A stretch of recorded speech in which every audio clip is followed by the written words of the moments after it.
why do you think your son is conservative? I have no clue. I'll let him answer that question. That's a bad answer. Hold on a second. You as a father should listen to your son. You shouldn't say, hold on a second. I listen to him all the time. But hold on, but then you just said you don't know. I don't know where he went so bad. I mean, come on. It's like, I don't know where he went wrong. I don't know how he went off the rails.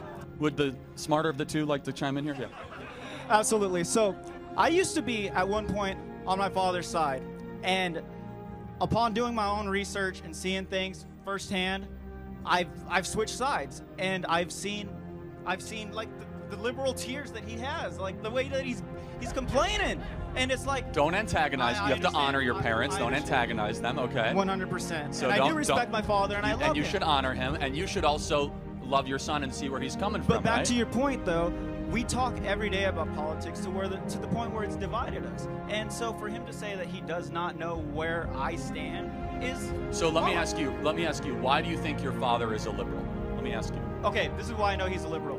Because he voted for Kamala Harris, and he didn't even know why.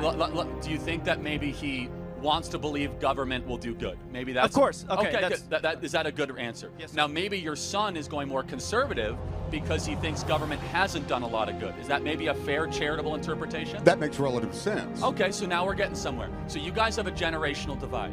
You look at government as being probably a force for good.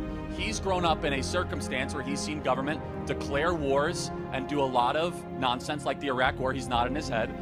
Trigger the financial crisis, only accentuate income inequality. So what I'm just saying for you two, because a father-son divide is more important than politics, is really try to come down at what generational perspective do they have. Finally, where do you get your news from? You, baby. Okay, sir, where do you get your news from? I don't watch any kind of video media at all. I get it mostly by reading, and I go through a broad spectrum of different sources. So here's what I'll just say in closing, guys, is that never let politics get in the way of the beautiful relationship between father and son. My advice first is for the son to the father, understand he comes from a different generational perspective. He thinks government is probably a good force and that we shouldn't question our institutions. Now your son, understandably, is seeing it harder than ever to own a home. He's seen a border wide open. He's seen lies from politicians. He's seen the enrichment of the ruling class. And instead of interrupting and want to get in an edge, smartly be like, maybe my son is processing a way that I might not agree with, but he's growing up in a different circumstance than